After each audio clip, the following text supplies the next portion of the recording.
Assalamu alaikum class, how are you? I hope all of you will be fine with the grace of Allah. Today day is Wednesday and date is 13 May 2020. Today our topic is again Surah Anfal, Ruku number 5 and verse number 42-43. Okay students, before that I start to translation. First of all I will explain some explanation related to these verses.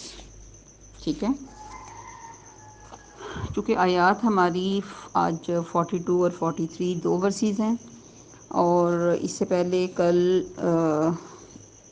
جو دو آیات تھیں ان میں مال غنیمت کی division کا ذکر تھا، اس پہ ہم نے بات کی تھی، اور انشاءاللہ آج جو ہمارا ان آیات کے اندر موضوع ہے وہ غزوہ بدر کے واقعات ہیں، اور اس حکمت کا ذکر کیا گیا ہے، اللہ تعالیٰ کی اس حکمت کا جو اس کے بیہائنڈ تھی، اس جنگ کے بیہائنڈ تھی. ٹھیک ہے، کہ اللہ تعالیٰ نے کس حکمت سے اتنی تھوڑی تعداد میں مسلمان جو کہ صرف 313 تھے اور ان کے مد مقابل 1000 کفار کے ساتھ ان کا مقابلہ جو ہے وہ اس میدان میں کروایا. چونکہ یہ جنگ جو تھی کفار کے ساتھ، اس کی کوئی پلاننگ نہیں تھی. ٹھیک ہے، کوئی اس کو پلان نہیں کیا گیا تھا، تو وداؤٹ پلاننگ یہ جنگ جو ہے وہ لڑی گئی تھی. مسلمان اس وقت چونکہ مکہ سے مدینہ ان کی ہجرت ہوئی تھی 2 ہجری میں، یہ چونکہ غزوہ ہوا 17 رمضان المبارک کو، تو اس وقت مسلمانوں کی جو مالی حالت تھی اور جو سیاسی کنڈیشن تھی وہ سٹیبل نہیں تھی. ٹھیک ہے، اتنی سٹرونگ کنڈیشن میں مسلمان نہیں تھے، مالی اعتبار سے بھی اور سیاسی اعتبار سے بھی. چونکہ ہجرت جب مکہ سے مدینہ ہوئی تھی تو بڑی بے سر و سامانی کی حالت میں مسلمان مکہ سے مدینہ آئے تھے. تو اس وقت 2 ہجری میں جو ان کی حالت تھی مسلمانوں کی وہ بہتر نہیں تھی، بلکہ یوں کہہ سکتے ہیں کہ بڑی خستہ حالی اور بے سر و سامانی کی حالت میں یہ جو جنگ ہے وہ کرنا پڑی. تو اس میں آج کی جو آیات ہیں اس میں چونکہ واقعات، جنگ کے واقعات جو ہے اس پہ بات ہوگی، تو تھوڑا سا اس کا بیک گراؤنڈ جو ہے نا وہ ہم دیکھتے ہیں غزوہ بدر کا.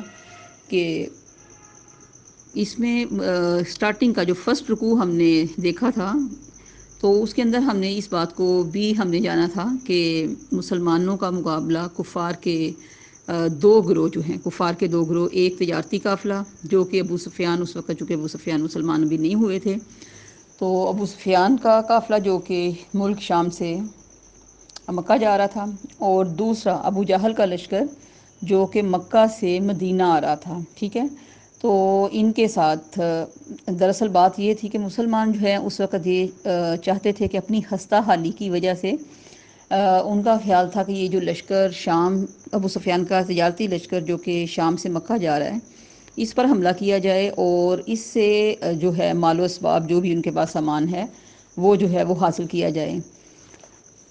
لیکن اللہ تعالیٰ جو ہے وہ اس بات دوسری طرف یوں کہہ لیں کہ اللہ تعالیٰ کی ذات جو ہے وہ کچھ اور انہوں نے سوچا ہوا تھا اس چیز کے لیے، کہ بلکہ واضح طور پہ فرسٹ رکوع میں یہ بتا دیا ہے کہ اللہ جو ہے وہ حق کو حق کرنا اور باطل کو باطل کرنا چاہتا تھا. ٹھیک ہے، تو مطلب یہ کہ اس چیز کے لیے کہا جا رہا تھا کہ مسلمان جو ہیں وہ ان کا مطمع نظر دنیاوی فوائد جو ہیں وہ تجارتی سامان اور دیگر جو بھی دنیا کے فائدے ہیں وہ نہیں ہوں، بلکہ اللہ یہ چاہتے تھے کہ مسلمانوں کا جو مقابلہ ہے وہ ابو جہل کا جو جنگی لشکر ہے اس کے ساتھ ہو جائے، تاکہ جو کفار کی طاقت ہے، جو کفار اپنی طاقت پہ بڑا گھمنڈ کرتے ہیں، بڑا غرور کرتے ہیں، تو مسلمان ان کے ساتھ مقابلے میں انہیں ایسا سبق سکھا دیں جو کہ آنے والے وقتوں تک کے لیے ایک لیسن بن جائے کفار کے لیے اور دوسرے غیر مسلمانوں کے لیے، کہ مسلمان جو ہیں اتنی قلیل تعداد میں، اتنی تھوڑی تعداد میں کس طرح وہ کفار پر بھاری پڑے تھے. ٹھیک ہے، تو اس میں قلیل تعداد کے باوجود مسلمان جو ہے اس جنگ میں کفار پر غالب آئے اور کفار کو شکست فاش ہوئی اور مسلمان جو ہے وہ فتح یاب ہوئے. ٹھیک ہے، نو ڈاؤٹ کہ اس میں اللہ تعالیٰ کی طرف سے اللہ تعالیٰ نے مسلمانوں کے ساتھ اس چیز کی بشارت جو ہے وہ دی تھی. بلکہ پہلے رکوع میں ہی ہم نے اس کو دیکھا تھا کہ مسلمان آپ صلی اللہ علیہ وسلم مسلمان جو ہیں وہ اس بات کے لیے پریشان نہ ہوں. اللہ تعالیٰ جو ہے اس کی مدد آپ کے ساتھ رہے گی اور 1000 فرشتے جو ہیں وہ لگاتار مسلمانوں کی مدد جو ہے وہ فرمائیں گے، اور ایسا ہوا بھی. ٹھیک ہے. Okay students, now open your books and now you should focus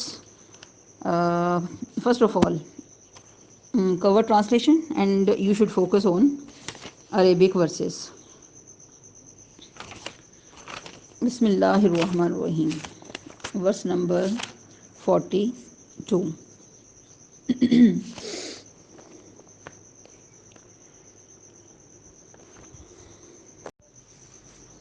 Okay, start translation.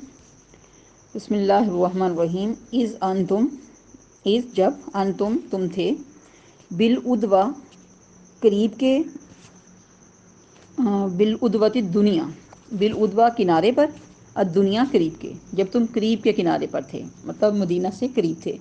وہم اور وہ، یہاں ان سے مراد وہ کفار ہیں، اور وہ کافر، وہ کفار بالعدوہ کنارے پر تھے، القصویٰ، قصویٰ عربی میں کہتے ہیں دور کو، دور کے کنارے پر تھے، یعنی وہ مدینہ سے تھوڑا ہٹ کے تھے، دور تھے. والرکب اور قافلہ، یہاں قافلے سے مراد ابو سفیان کا قافلہ ہے، تجارتی قافلہ. والرکب اسفلا، اور قافلہ اسفلا نیچے تھا، منکم تم سے، اور قافلہ جو تھا وہ تم سے نیچے تھا. یعنی اس کا مطلب یہ کہ بدر کا جو میدان تھا یہ بلندی پر تھا، اور جو قافلہ ابو سفیان کا تھا وہ مغرب میں بہت مطلب نشیب میں نیچے کی جانب تھا. یہ ولو، اور اگر تواعدتم، اگر تم سے وعدہ کیا جاتا، اگر تم کوئی وعدہ کر لیتے، اگر کوئی قرارداد کر لیتے، اگر کوئی کانٹیکٹ ہو جاتا تم میں، لختلفتم، البتہ تم اس میں ضرور جھگڑتے، تم اس میں اختلاف کرتے، فی المیعاد، اس کی مدت میں، اس کی میعاد میں، اس کے مقررہ وقت میں. ٹھیک ہے، چونکہ میں نے پہلے ہی آپ کو بتایا کہ یہ وداؤٹ پلاننگ ہوئی تھی، اس کے لیے کوئی پلاننگ نہیں کی گئی تھی، کوئی وقت مقرر نہیں کیا گیا تھا جنگ کے لیے. تو یہاں وہی بات کہی جا رہی ہے کہ اگر تم قرارداد کرتے، کوئی وعدہ کرتے، تو البتہ تم اس کی مدت میں ضرور اختلاف کرتے. ٹھیک ہے. ولیکن، اور لیکن، لیجزی اللہ امرہ، لیکن، اور لیکن تاکہ اللہ فیصلہ کر دے، امرن کام کا، کانا جو کہ مفعولہ ہو کے رہنا ہے، کیونکہ اللہ تعالیٰ نے جو سوچ رکھا تھا، جو حکمت تھی اس چیز کے پیش نظر کہ مسلمانوں کو اس میں فتح یاب کرنا ہے تھوڑی تعداد کے باوجود بھی، تو یہ اسی چیز کی طرف اشارہ کیا گیا ہے تاکہ اللہ فیصلہ کر دے اس کام کا جو کہ ہو کے رہنا ہے.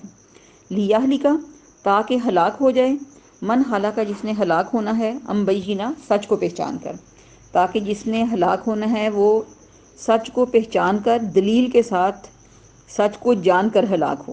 ویحیا، اور جس نے زندہ رہنا ہے، من حیا، اور زندہ رہے، من حیا، جس نے زندہ رہنا ہے، امبینہ، دلیل کے ساتھ، اور جو زندہ رہے وہ زندہ رہے دلیل کے ساتھ. وَإِنَّ اللَّهَ، یہاں مراد یہی ہے کہ سچ، اسلام کی حقانیت پہ یقین رکھتے ہوئے کہ غزوہ بدر جو ہے، یہ بدر کے میدان میں جو مارکا ہوا ہے، یہ ایک واضح ثبوت تھا اسلام کی حقانیت کا کہ تھوڑی تعداد کے باوجود اللہ نے مسلمانوں کو فتح یاب کیا. تو یہاں اسی بات کی طرف اشارہ ہے تاکہ جو ہلاک ہو وہ اس چیز کے ساتھ ہلاک ہو کہ کفر جو ہے وہ باطل ہے، وہ جھوٹ ہے، اور اسلام جو ہے وہ حقانیت پر مبنی ہے، سچ پر مبنی ہے. وہ اس لاجک کے ساتھ، اس دلیل کے ساتھ اور اس بصیرت کے ساتھ وہ زندہ رہے. وَإِنَّ اللَّهَ، اور بے شک اللہ، لَسَمِيعٌ، البتہ سننے والا ہے، علیم، جاننے والا ہے. اس جب، نیکسٹ ورس بیٹا، اس جب، یُریکہم، دکھایا تم کو انہیں، اللہ نے، فی منامی کا، تمہارے خواب میں، جب تمہارے خواب میں اللہ نے انہیں تھوڑا کر کے دکھایا، قلیلہ، تھوڑا کر کے دکھایا. ولو، اور اگر اراکہم، دکھاتا تمہیں وہ لوگ، کثیرہ، زیادہ کر کے، اور اگر مسلمانوں کو اللہ تعالیٰ کفار زیادہ کر کے دکھاتا، لفشلتم، تو کیا ہوتا، ان کی کثیر تعداد دیکھ کر، لفشلتم، البتہ تم بزدل ہو جاتے، ولتنازعتم، اور البتہ تم جھگڑنا شروع کر دیتے کہ میدان جنگ میں جانا ہے یا نہیں جانا ہے، یا جہاد کرنا ہے یا نہیں کرنا ہے. تو یہ اللہ تعالیٰ کی حکمت تھی کہ اللہ تعالیٰ نے تمہیں ان کی تعداد جو ہے کثیر کر کے نہیں دکھائی، ٹھیک ہے، اور اگر دکھاتا تمہیں انہیں زیادہ کر کے تو البتہ تم بزدل ہو جاتے اور تم جھگڑا شروع کر دیتے اس کام میں. ولاکن اللہ، اور لیکن اللہ تعالیٰ نے سلامہ اس صورتحال سے بچا لیا، ٹھیک ہے.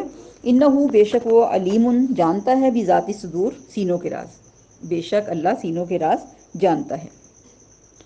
Okay students, carefully see translation, learn, and if you feel any difficulty in any words you can ask. Okay class, Allah Hafiz. Yes students, write down diary these two verses, verse number 42 43, and along with this short questions, question number 1 to 5 from helping book. Clear?